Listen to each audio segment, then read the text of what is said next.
Plenty transfer talk, Ali Moreno, those who've been rumoured to be joining clubs, those that have joined clubs. Let's get started with Chelsea and some of the speculation surrounding them. We know they need centre-backs. Koulibaly has been linked. Mathijs de Ligt has been linked. And then up front, well, they know we've got Raheem Sterling's going to Stamford Bridge. Rafinha's not. Lewandowski's been linked. What have you made of all the rumours and conjecture surrounding Chelsea as far as players that might be coming to Stamford Bridge?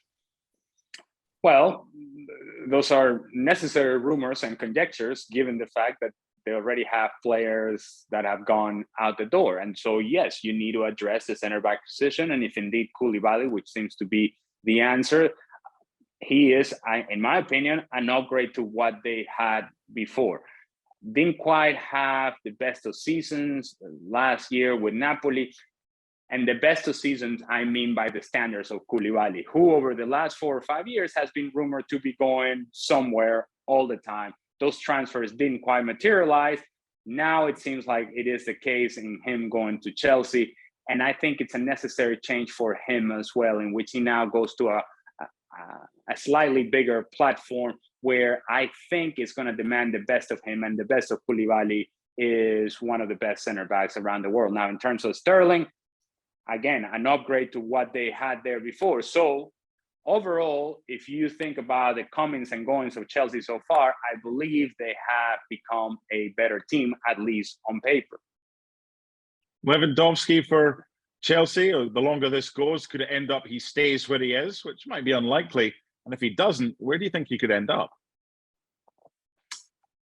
If you're Chelsea and you can have Robert Lewandowski, then it makes a lot of sense. What is the area that Chelsea thought they were going to resolve with Romelu Lukaku? Well, was that center forward position. And outside of Karim Benzema, who is a better out-and-out striker in the world than Robert Lewandowski? Well, maybe Haaland, if you want to go in that direction, because he's younger and because we think that he's going to be incredible for the next decade or so. Maybe so, but right now, in this moment, there doesn't seem to be anybody better than Robert Lewandowski putting the ball in the back of the net. So if you're Chelsea and you can get after him, it puts your team, I think, in a different level altogether. If they sign Lewandowski, where would Raheem Sterling play? And right now, has Sterling been played or signed, to play through the middle? No, I think Sterling still comes from the outside. I think that's where he is at his best. He can be, at times, when the ball is on the opposite side, a second striker that can get into the box at that far post. And he has proven over the course of his career that there has been, at least in my estimation, a growth and a maturity in putting the ball in the back of the net with some consistency.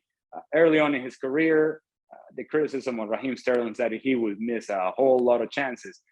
He still misses chances, but he has become far more consistent and reliable when it comes to scoring goals as a second choice striker, if indeed the ball's on the opposite side. Also, he has the speed still to go on the outside, and he will look to combine with players down the middle as well. I think Raheem Sterling, a motivated Raheem Sterling, renewed energy Raheem Sterling is an upgrade for Chelsea. He'll come from the outside if Lewandowski is down the middle. Manchester United are favourites to sign Lisandro Martinez. What kind of player would they be getting if they got that deal done? A profile of player that I think Ten Hag would be very comfortable with, a guy who can play the ball out of the bag. But when I look at Lisandro Martinez, I think the strength of his game is that there is the potential for a guy who can actually mark up, who can actually match up with players, and a certain physicality that I think allows him to have that variety and flexibility where I can play the ball, but I can also be physical enough when there is the need to do so. More so than anything, on whether you take what I just said on board or not, I think there is a trust between Ten Hag and the player. And I think that goes a long way in determining how successful a player will be under a manager. If the manager believes in you and wants you to be part of the team, I think, again, if Lisandro Martinez is able to bring some of his skill set to Manchester United, he would be a success. Setting aside where the money has come from and how they can afford Rafinha, because that's a totally different conversation for another time, and you've spoken about it many times on ESPN FC. Rafinha going to Barcelona, is that simply in a World Cup year, Xavi saying, I need two world-class players playing in one position on the right-hand side, and I will alternate Ousmane Dembele and Rafinha so they're both fresh? Maybe, but if you are in financial trouble, as Barcelona reportedly have been, I don't know that you double dip on a similar profile player. That doesn't seem to be the right way to go. However, if this is indeed the decision that they have made, I think it's also a reflection on the fact that you think you trust Ousmane Dembele if you are Xavi, because what you have seen from Dembele while you have been a manager is the best version that we have seen from Dembele with Barcelona.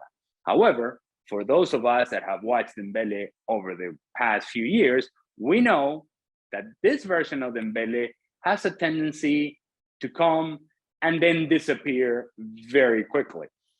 I think Xavi is saying, I think the best version of Dembele will be available to us, but if he's not, we have another player that can push Dembele on a daily basis and a player that can give us an option, whether that's on the right-hand side, whether that's on the left. It gives us options that perhaps we didn't have before.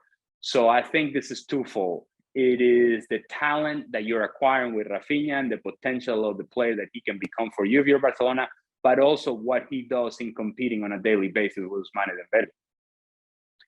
Ali, if you were Eden Hazard and Real Madrid came to you and said, we're not seeing your surplus to requirements, but if you could find yourself another club, then on you go.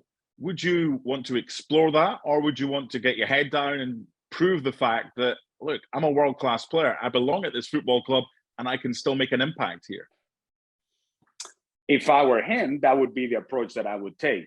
I would say, look, I have to turn the page on what has been a very disappointing time with Real Madrid, because I haven't been healthy enough from the very beginning, and I haven't been fit enough from the very beginning to really showcase who I am.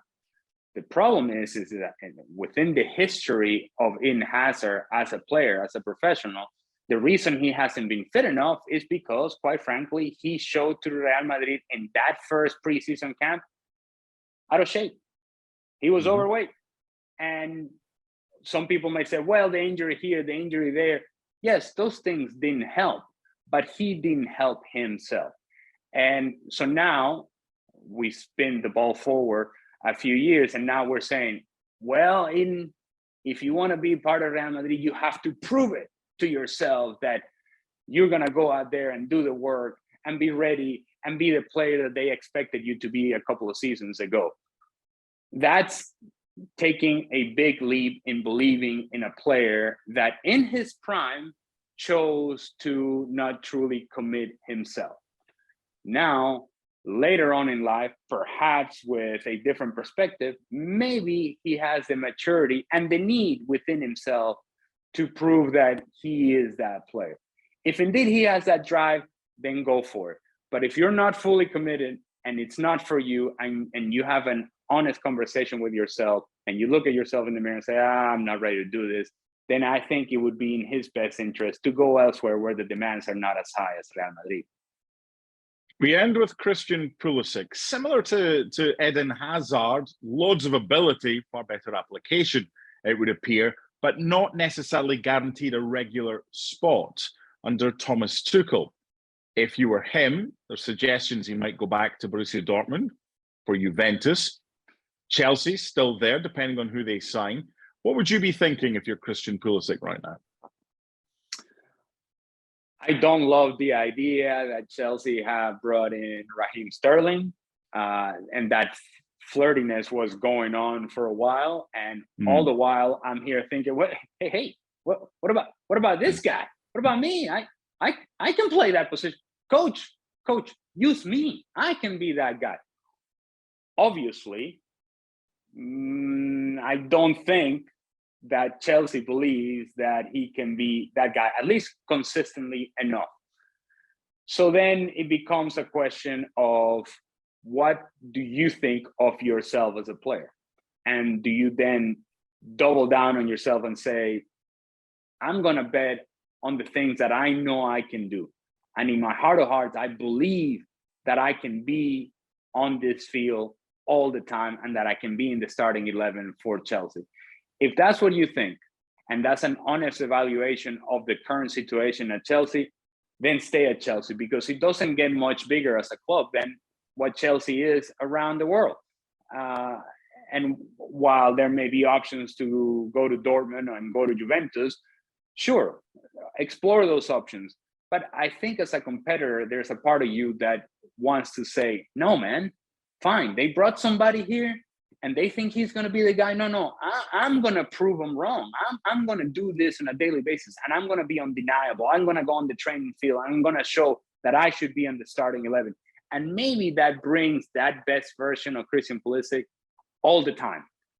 And if indeed he is the player that we think he is, then if he's healthy, I think Christian Pulisic is good enough to start for Chelsea regularly.